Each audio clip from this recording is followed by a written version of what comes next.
Hello everyone out there. My name is Lankry. I'm the rabbi from Kehilas Or Chaim, and I wish to share with everybody a beautiful insight on the mitzvah of Tzitzit, Talit.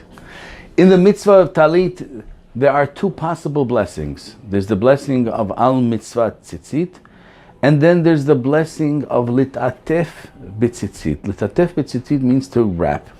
The halacha tells us a very fascinating thing, that if we wish to make one blessing on both our outer garment, talit, the large talit, talit gadol, and to have in mind for the blessing of the inner garment of the talit katan, we can make one blessing. Which are the blessings? Lihitatef b'tzitzit, to wrap ourselves up with the tzitzit, which is fascinating because we would imagine that the preferred blessing should be al mitzvah tzitzit, the mitzvah of tzitzit. And here we're talking about the main blessing is the wrapping of the tzitzit and not the activity that's called al mitzvah tzitzit. And that's something I wish to explore, why this mitzvah is so unique. First of all, it has two blessings. And second of all, the blessing that doesn't express the mitzvah is the blessing that we use. Like, for example, lulav and esrog is a blessing that's being said about the lulav and esrog. Matzah, achilas, matzah. We don't have a blessing about,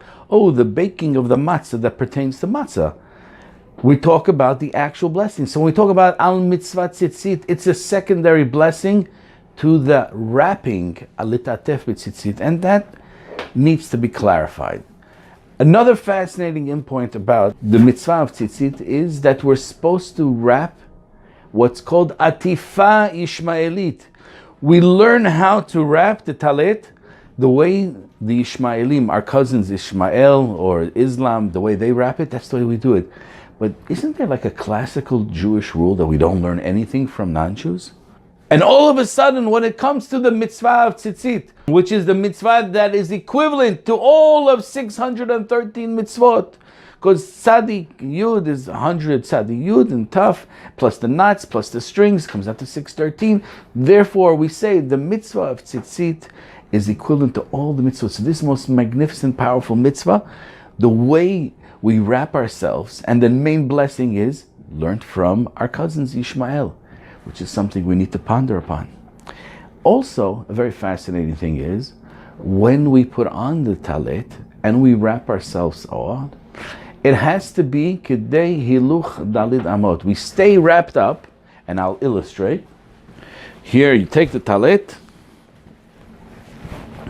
you bring it into a position, you bring it over your head, and then you wrap it up like this, and then you throw it over your eyes, and you have to wait the equivalent time of walking 8 feet.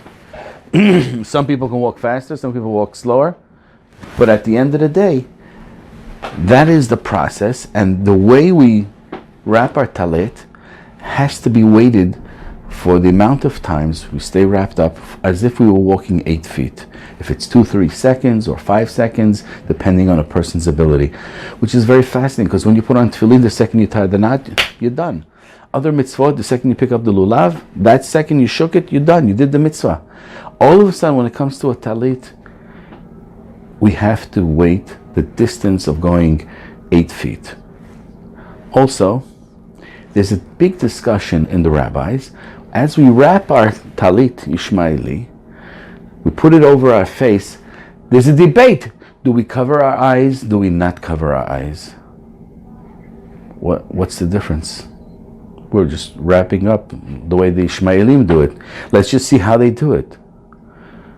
What is being said here? So I'd like to introduce the world to a concept called the laws of hugs. You want to give somebody a hug?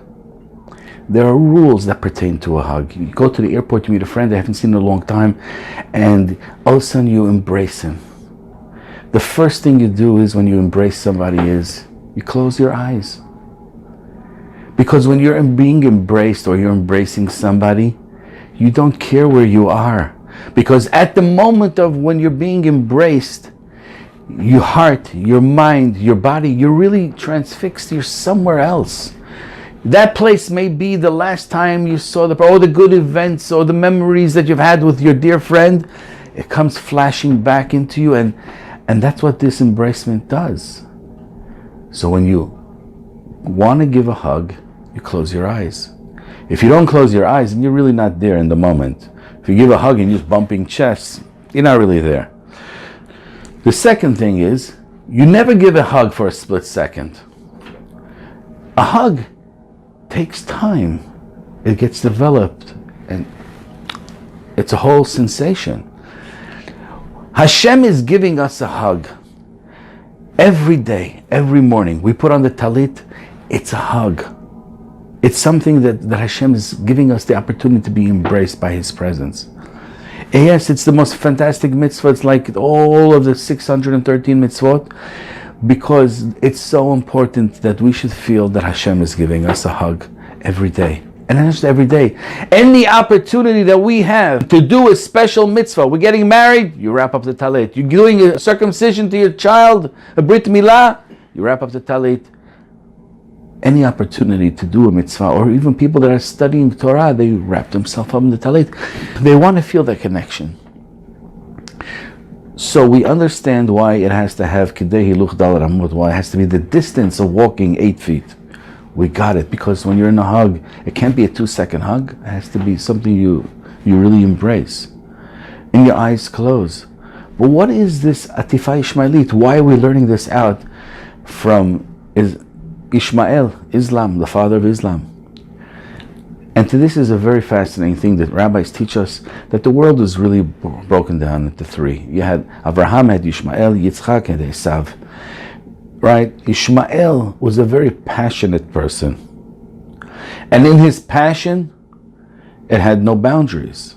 And therefore, no boundaries of passion could also have some negativity. Esav was exceptionally intellectual.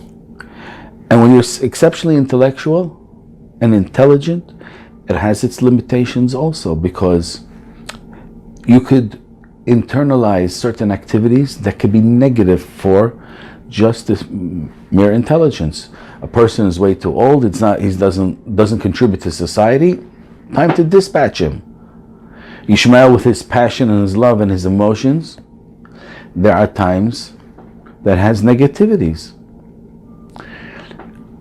Yisrael b'chait pa'ah, Yaakov is bachir shba'avot, is because Yaakov creates the balance and the harmony between Ishmael and Esav to develop Israel.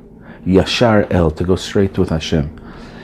The result is that when Hashem tells us, put on the talit, I want you to know that it's an Atifa Ishmaelit. And when I'm giving you a hug, it's not an intellectual hug, it's not a balanced hug.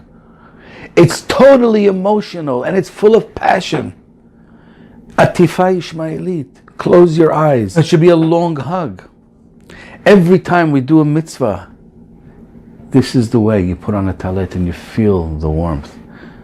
It's so important to internalize this mitzvah, because if this is the way Hashem interacts with us, that every morning we start off our day with a hug. As parents, as a husband and wife, as educators, we need to internalize this message so that we share with our loved ones, our dear ones. And not to have, as they say, emotional constipation, and not want to share our emotions. Share it, give it, express it. Because the way Hashem mandated and established the Torah, that every day of our life we start off with a hug, that's what He gives us, that's what we need to share. We need to share the love, we need to share and express it, and not just say, okay, intellectually I think you're a very nice person, and no, feel it, close your eyes, embrace. And there's something very fascinating about the talit. It's always falling off. I don't care who you are, how it's always sliding down. And if you notice something very fascinating about a hug, it's always get the hug better and better. That's exactly the experience of a talit. Enjoy the mitzvah, share it with your friends. Thank you.